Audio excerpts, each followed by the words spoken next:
For most people, the town of Merriwa in the Upper Hunter is not synonymous with tourism. But according to the New South Wales Tourist Commission, it's an important gateway to the Hunter Valley and the coast. And today was a landmark for the town with the opening of a new Tourist Information Office and Bottle Museum. We've identified it as being a major gateway to the whole of the Hunter region. There's a large number of traffic travels through here from the north, the northwest, southwest, and there's quite a lot of Adelaide, South Australian traffic goes through. Actually, our count shows that there's 2,200 cars a day travel through Merriwa. So we see it as a very important point in servicing the whole of the Hunter. Because once they reach Merriwa, they actually branch three ways throughout the Hunter. A huge crowd gathered, as one person commented, practically the whole town. But it was obvious that many had not just come for the opening. I'm one of those people and I'm prepared to stand up to be counted, but what I'm going to do... Townspeople and farmers alike had come to voice their concerns to about the country doctors' dispute and the effect that it's having on their hospital services. They've come here to express their confusion, their chaos and their unease about the doctors' dispute and the very real possibility eventually, if we lose the doctors, of losing a hospital as well. Politicians are always very vulnerable at election time. It's the best time to hit them where it hurts, and I'd have no doubt that if we can amass enough support, and I think there is becoming enough community support right around country New South Wales, I'm quite sure we will get what we achieve.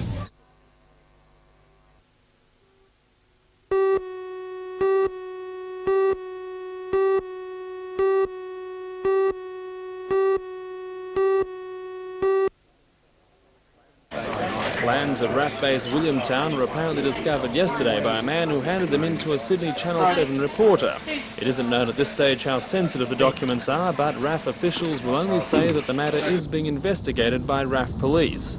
Unofficially, it's rumoured that the plans are extremely detailed, including the location of power points in buildings. But those details are not classified, and similar information is already available to several subcontractors working on the base. The plans have been returned to the Air Force.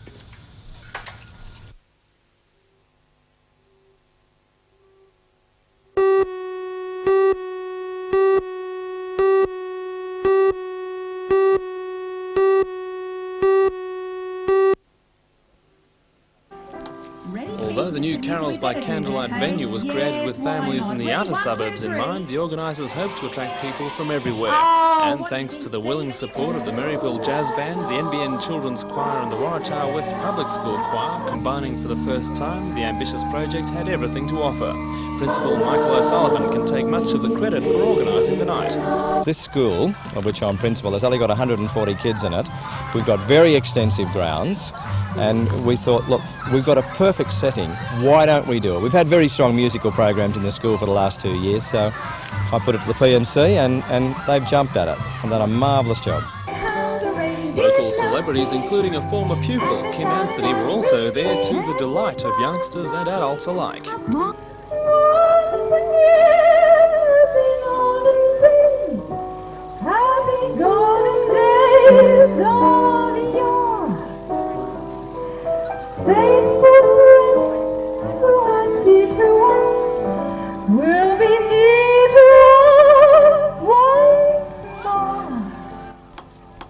It's estimated that upwards of 1,000 people turned up to enjoy this uniquely Australian Christmas tradition.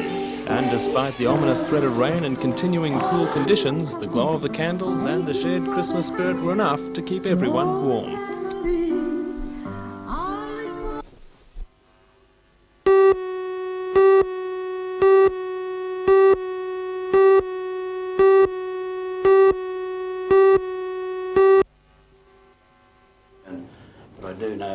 The new office was officially opened today by State Treasurer and Member for Wallsend, Ken Booth. The Liquor Administration Board comes under Mr Booth's portfolio. The Newcastle branch is the first office outside Sydney. The new office will cater for an area from Taree in the north to Doyleson in the south and west to Muswellbrook. Mr Booth says the office will be of great benefit to the area as well as being cost effective.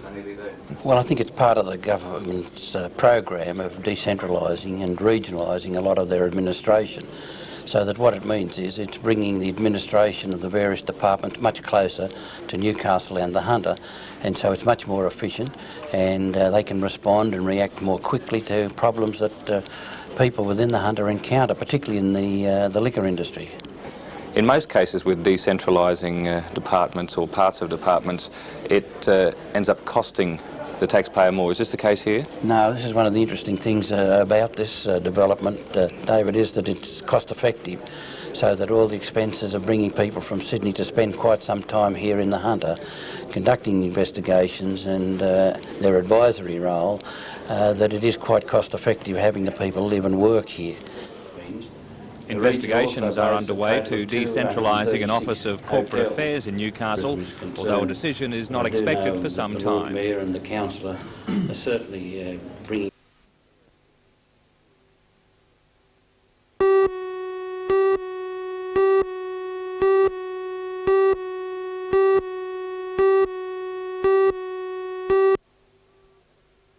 up with Jock Daly Elephant juice or atorphine was found in tests by the Australian Jockey Club Laboratory after Jock Daly won the Arthur Young Handicap at Rose Hill 3 weeks ago. Short Black has raced up to head Jock Daly. Phoenix Dragon running into it strongly, and then Lady Liberty wide out. Jock Daly burst through on the rail to take the lead close to home, and Duffy throwing everything at it, and Jock Daly got there. Jock Daly first, Lady Liberty. It's the first time the drug has been found in a horse in New South Wales, with the only other positive swabs coming from Perth.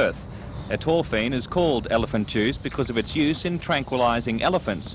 Official Newcastle Jockey Club veterinarian Dr Jamie Barnes says in minute doses, elephant juice acts as a stimulant instead of anaesthetic as originally developed. He also says he's very surprised it has surfaced in New South Wales. I was surprised that it had turned up because originally, as I understood it, it was a knockdown drug, not a stimulant. So yes, a drug that's that powerful, that in the absolutely minute quantities it's used in as a stimulant. Yes, I was surprised to hear about it. I was asked about it once and I said no, I didn't think it was possible. Jock Daly's trainer Gary Rafter of New Lambton would not appear on camera today, but did say by telephone from his home he was devastated by the finding. Mr Rafter, who has never been called before stewards for a drug offence before, says he didn't administer the drug. He adds he doesn't know who did or when.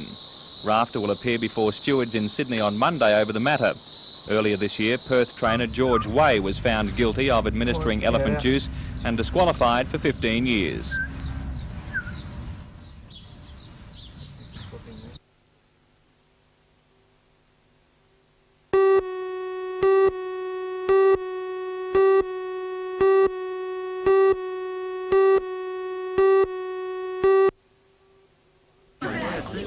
Bushfire Brigades will meet here at the Tanilba Bay Depot tonight to gather public support in their continuing battle with Port Stephens Shire Council. The protest started 2 months ago when supervision of the 15 Shire Brigades was transferred from the Engineers Department to the Health Department. That unpopular move was followed by disputes over the proposed retrenchment of a clerical assistant working in brigade headquarters, complaints about rumoured closure or amalgamation of stations, and now an angry reaction to Council's decision at a meeting last week to cut their share of funding to the brigades from $70,000 a year to about half that amount. Brigades are still two-thirds funded by the state government, but fireman spokesman Don Rowland says fire captains agree they'll stage a mass resignation of over 500 firefighters if the warring parties can't come to an equitable arrangement at Port Stephens' next council meeting tomorrow night.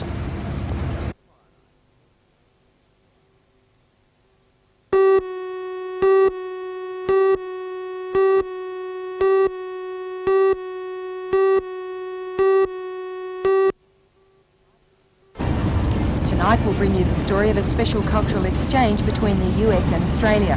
3 schools in Newcastle received postbags from schools in the US. Today they placed Australian postbags aboard the US Coast Guard ship the Eagle for delivery to their sister schools in March.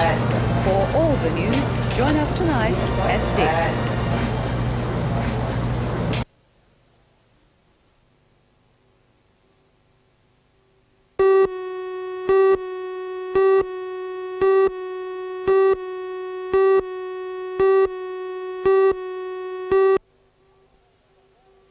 Australian, but there is the leader going for a world record. During her career in the pool, Tracy Wickham had held 1500, 800 and 400 metre freestyle records. The only record left until today was the 400 metres freestyle, the only world record held by an Australian. It was only a matter of time before it would be broken, as the 800 metre record fell earlier in the year. Tracy set the record at the 1978 Commonwealth Games. She almost broke that record again at the 1982 Brisbane Commonwealth Games, when Tracy came out of retirement to once again swim for Australia. The swimming glory led to being awarded an MBE, but today in Orlando, Florida, the last of Tracy's world records went. At the United States Open Championships, tiny American Janet Evans took nearly a second off the record with a time of 4 minutes 6.28 seconds. The American was also the one who smashed Tracy's 800 metres record earlier in the year.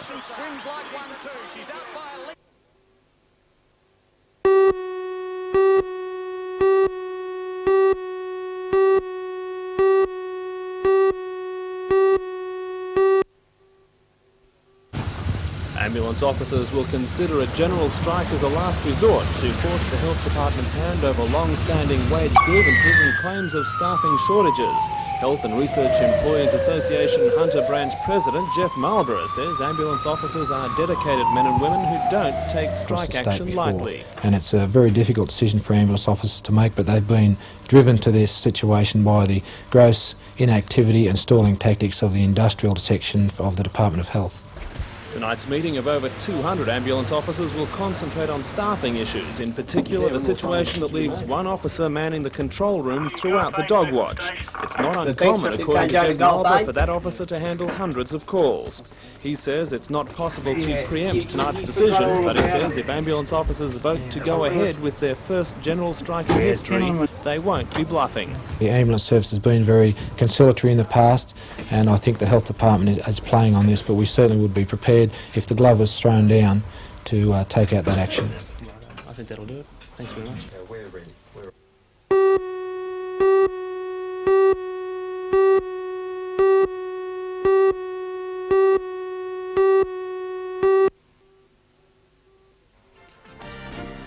In tonight's news at 6, while most of us are enjoying the festive season, many of our top sportsmen will continue their daily training grind. They're the hopefuls for next year's Olympic Games in Seoul. For all the news, join us tonight at 6.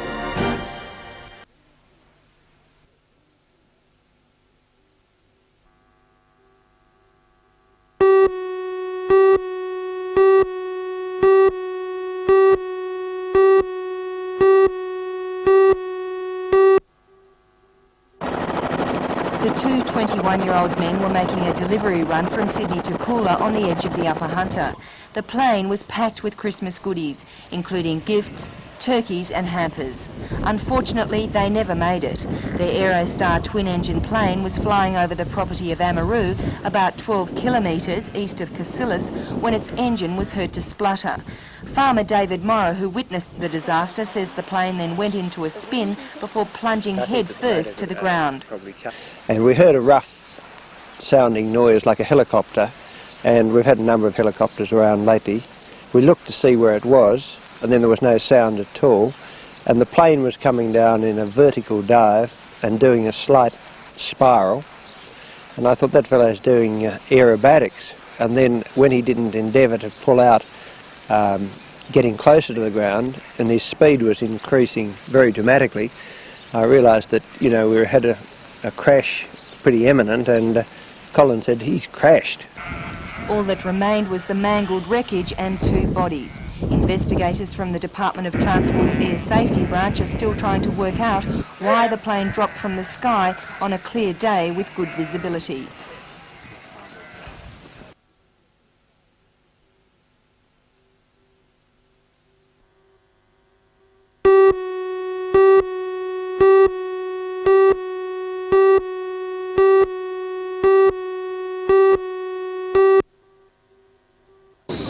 The Australian Laser Championships begin tomorrow with a fleet of around 100 vessels. Today was reserved for the registration and measurement of the entries. 7 heats will be raced up until the 6th of January in Lake Macquarie near the Belmont 16-foot Sailing Club. Also at the 16-footers today were entrants in the Australian 420 titles. The racing proper begins tomorrow with both current National Open and Junior champions competing. The top 10 placings at the Nationals will qualify for the World 420 Championships starting on the same course on January 11th. 85 teams from 17 countries are expected to take part, including 8 entries from France, 7 from West Germany and 6 from Italy. The Japanese team has already arrived at Belmont and were today rigging their craft to get some early practice. Lake Macquarie Mayor, Alderman Ivan Welch, says the event will put the lake under the world's sailing spotlight. That's fantastic. We'll get world reputation now. We get people from all over the world competing here and knowing how good the lake is. I think it's great for Lake Macquarie. Meanwhile, the first heat of the NS14 Australian Championships at Wangi was raced in very light conditions this morning. First home in the shortened race was moved to end from the River Club. Local and defending champion Jamie Roberts was disqualified for braking at the start.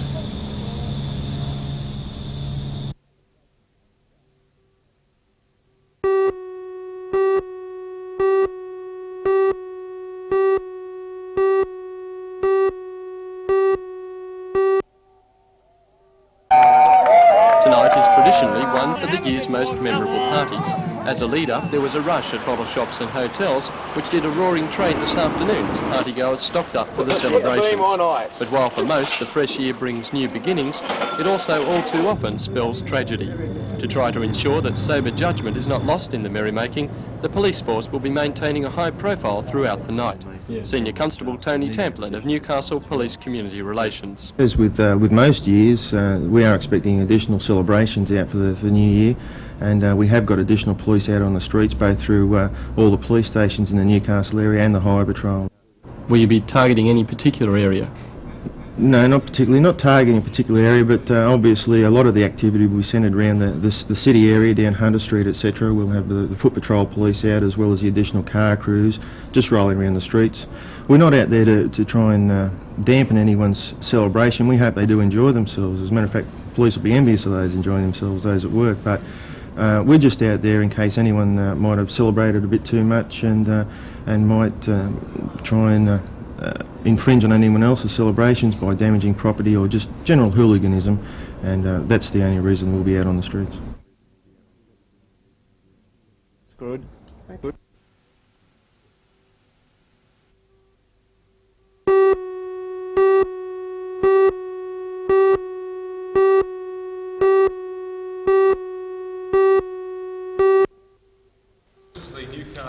All over Australia, camera crews and presenters are poised nervously waiting for what is likely to be the most spectacular telecast Australia has ever attempted.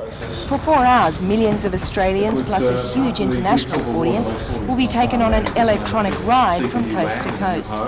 It will enable viewers to see what's happening tonight in 70 different locations around Australia. Viewers will travel from the outback to crowded cities and country towns. They'll visit remote corners of the country in the comfort of their living rooms. And they'll meet the personalities, the sportsmen, shift workers, adventurers, battlers, socialites and migrants who make up the fabric of Australian society. NBN, like most regional stations, is playing an integral part in this whole event. And NBN have contributed their services to one of the most difficult areas in Australia called Ayers Rock. We've decided to send our crew out there, plus our OB van, which have arrived. I might say today is 55 degrees out there, but the guys are quite happy. They come in bang on in rehearsal and look very good.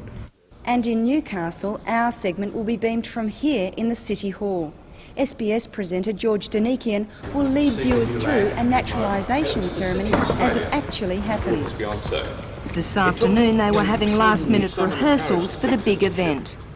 I'm virtually the host of this particular segment that is emanating out of the Newcastle City Hall. It's a citizenship ceremony, and a case of deja vu as far as my family is concerned, because they went through this process way back in the 50s. My father about 1953, my mother about 59.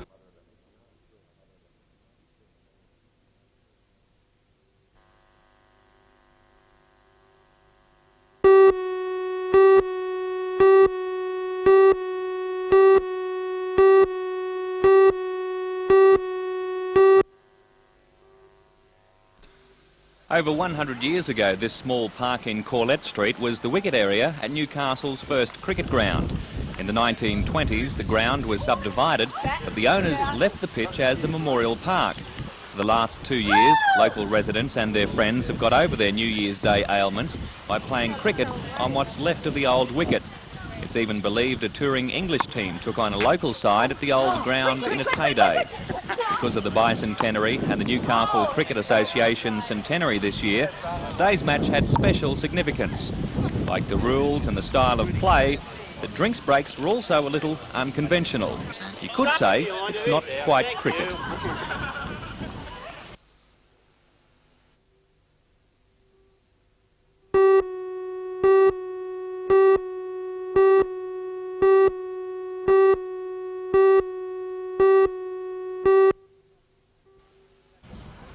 Chapman made his move to Sydney in November and hasn't looked back since he began training with Australia's best cyclists under top coaches. Since his move, he has competed for Australia at the Oceania Games, in which he finished second in the 1,000-metre time trial. Since then, he has also been selected to ride for Australia at the Bicentennial World Series, which is 3 weeks of cycling meets against the rest of the world team. They will be held at 12 cities between Rockhampton and Launceston from the 16th of January, with the two teams lining up at Newcastle on the 3rd of February. Craig's main event has been the 1,000-metre individual time trial, but because it's unlikely he'll oust the event's world champion Martin Vinicombe from the national team for the Olympics, he's changed his event to the 50-kilometre point score. My times as a time trialer aren't as good as, say, world-class times. They're good national level, but I'd have a better chance at being a 50k point score rider if I do well at the nationals. What do you reckon your chances are at the moment of making the Olympics? Well, I've raced the top 50k point score riders in Australia in the last couple of weeks, and I've beaten them quite easily. There are one or two that may present a problem, but if I train properly, I'll hopefully work that out.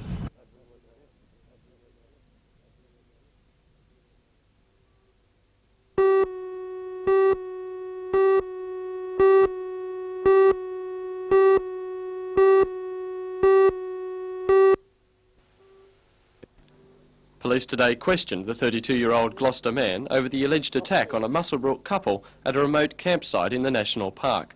Police say the couple were confronted by two men wielding a knife and an axe on Christmas night. They say they were tied to their vehicle and terrorised, and the woman sexually assaulted before the men drove off in the couple's four-wheel drive vehicle. A large-scale police search of the area led to the arrest the following day of a 30-year-old Gloucester man. He was subsequently charged with a variety of offences, including kidnapping and sexual assault.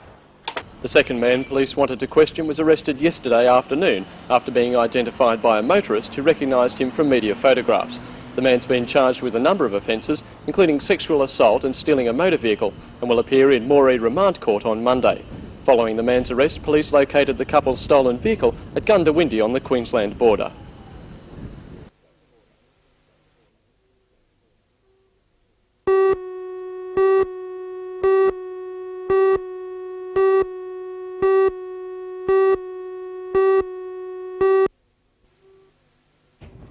"32-year-old David Cowan of Gloucester appeared in Moree Court after his arrest in the northwestern town yesterday. Police also charged him today with attempting to escape from lawful custody. They allege he attempted to break out of his cell last night by chipping a hole with a water bubbler. His 30-year-old brother Stephen appeared in Taree Court. Neither man sought bail and both were remanded in custody to appear at Taree Court on Friday.